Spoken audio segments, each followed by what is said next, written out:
আমাদের মনোজগতের মধ্যে ছিল শ্রীলঙ্কা। ওই সুইমিং পুলে গিয়ে আপনার সাঁতার কাটতে হবে, আপনার প্রধানমন্ত্রীর বেডরুমে গিয়ে রেড টেলিফোন ধরতে হবে, সংসদে পা উপর দিকে তুলে সিগারেট খেতে হবে।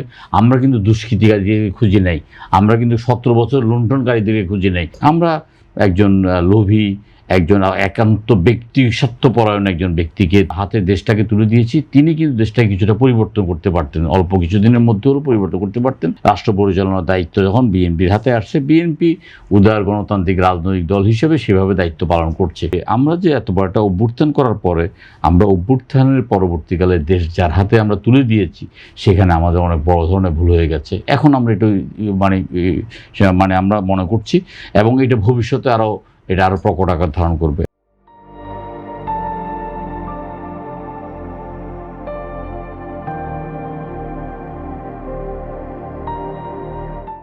আমরা একজন লোভী, একজন একান্ত ব্যক্তি, স্বার্থপরায়ণ একজন ব্যক্তিকে তুলে দিয়েছি, যার হাতে দেশটাকে তুলে দিয়েছি। তিনি কিন্তু দেশটাকে কিছুটা পরিবর্তন করতে পারতেন, অল্প কিছুদিনের মধ্যে হলেও পরিবর্তন করতে পারতেন, কিন্তু তিনি তার গণ্ডি থেকে বেরিয়ে আসেন নাই।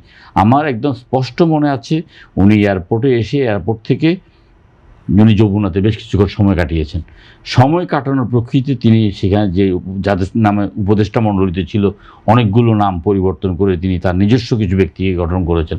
আমি যখন স্ক্রলে একজনের নাম দেখলাম উপদেষ্টা, তখন আমার কাছে মনে প্রশ্ন জাগলো যে উনি কি বেঁচে আছেন না মারা গেছেন। তারপর আমি খোঁজখবর নিয়ে দেখলাম যে উনি দেশেই নেই।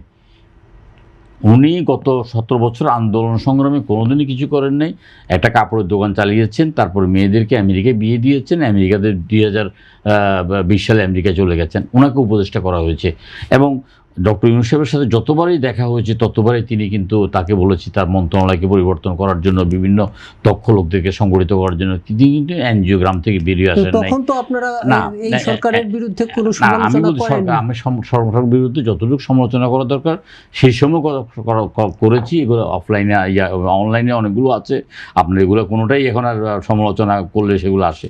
এখন আসি কাজের কথা আসি, সেই ধারাবাহিকতায় রাষ্ট্র পরিচালনার দায়িত্ব যখন বিএনপির হাতে আসছে, বিএনপি উদার গণতান্ত্রিক রাজনৈতিক দল হিসেবে সেভাবে দায়িত্ব পালন করছে। কিন্তু আপনার অগাস্টের 5 তারিখে আমি সারা রাত্রে না ঘুমিয়ে আমি যত দ্রুত সম্ভব আমার নিজের এলাকায় চলে গেছি, এবং সেখানে আইনশৃঙ্খলা বাহিনী যেন অবনতি না ঘটে কিন্তু সেটা চেষ্টা করেছি। কিন্তু আমার কাছে মনে হচ্ছে এখানে ভুল করছি আমরা। আমাদের মনোজগতের মধ্যে ছিল শ্রীলঙ্কা। ওই সুইমিং পুলে গিয়ে আপনার সাঁতার কাটতে হবে, আপনার প্রধানমন্ত্রীর বেডরুমে গিয়ে রেড টেলিফোন ধরতে হবে, সংসদে পা উপর দিকে তুলে সিগারেট খেতে হবে।